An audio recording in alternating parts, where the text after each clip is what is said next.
Friends, मैं संदीप और आप देख रहे हैं एसपीजी गांव से शहर तक। आइए हम दिखाते हैं आज की सबसे बड़ी खबरें। भारतीय जनता पक्षाची लोक आदरणीय पवार साहेबांचं कौतुक करत असतात, त्याच्यामुळे हा त्यांचा मनाचा मोठेपणा आहे खरं तर।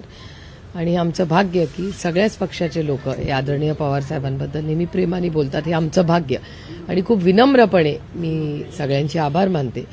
कसं असतं की राजकारणात राजकारण होत राहतं, पण काही वैयक्तिक संबंधही असतात आणि शिंगणे कुटुंबाचे आणि आमचे अनेक दशकाचे प्रेमाचे संबंध राहिलेले आहेत। आणि राजेंद्र शिंगणेंनी जो काही स्टेटमेंट केलंय ते कौटुंबिक संबंध आणि त्यांच्या बँकेची जी काय अडचण होती, मला अनेक वर्ष ते स्वतः प्रचंड अस्वस्थ होते, कारण शेवटी ते एक खूप संवेदनशील नेता आहेत आणि त्याच्यामुळे त्यांच्या बँकेमध्ये ज्या काही अडचणी किंवा आव्हानं होती ती त्याच्यामध्ये ते अनेक वर्ष खूप अस्वस्थ होते, कारण का त्याच्यात शेतकरी असतील, सर्वसामान्य महाराष्ट्राची मायबाप जनता, त्यांना काही अडचण होऊ नये याच्यासाठी ते प्रयत्नशील होते आणि अनेक वर्ष राहिलेली आहेत। काही नारायणगाव येथे अजित पवारांना काळे झेंडे भाजपच्या जिल्हा परिषद अध्यक्षांनी दाखवले आहेत आणि अजित पवारांना महायुतीत घेऊन अशी देखील मागणी केली, काय सांगा?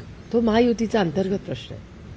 असं आहे की नितेश राणेंनी रामगिरी महाराजांची पाठराखण केली आहे आणि त्यांनी असं म्हटलं की महाराज अभ्यास त्याप्रमाणे त्यांनी प्रबोधन करण्याचा प्रयत्न केलेला आहे, त्यात मार्गदर्शक काय असं त्यांनी म्हटलं। नितेश राणेंच्या आपल्याकडे कसं होतं? मी वाचलेलं नाही, मी ऐकलेलंही नाही, त्याच्यामुळे सध्या मुख्यमंत्री लाडकी बहीण योजनेची जी काही सगळी प्रोसेस आहे ती सुरू आहे आणि त्याच्यामध्ये काल मंत्री अनिल पाटलांनी असं म्हटलंय की सुप्रियाताईंनी देखील त्यांचं 2.5 लाखाच्या आत उत्पन्न दाखवावं, आम्ही त्यांना दर महिन्याला 1500 रुपये देऊ।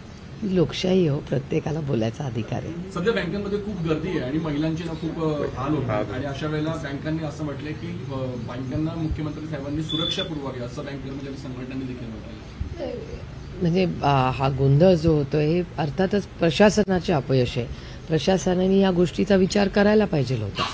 त्यामुळे मिसमॅनेजमेंटचं सरकार आहे, त्याच्यामुळे मला ह्या सरकारकडून फारशा काही अपेक्षा नाही आहेत। स्वतःच्या स्वार्थासाठी एकत्र झालेलं हे सरकार आहे, त्यामुळे त्यांच्याकडून तुम्ही काय दुसऱ्याच्या वेदना किंवा प्रश्न सोडायची अपेक्षा ठेवणार? टाइम मॅगझिननुसार भाजपला 105 जागा, राष्ट्रवादीला कुठला मॅगझिन?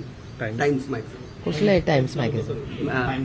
कालचा टाइम्स नव्हता, त्याच्यामध्ये 105 जागा भाजपाच्या आहेत। त्याच्यानंतर उद्धव ठाकरेंच्या 26 ते 31 जागा आहेत, काँग्रेस आहे 47 ते 40 आता, आणि राष्ट्रवादीला कमी आहे आपल्या यांना शरदचंद्र पवार गटाला। तर आपण याच्याकडे कसे बघतात? त्रिशंकू सरकार येण्याची चिन्ह?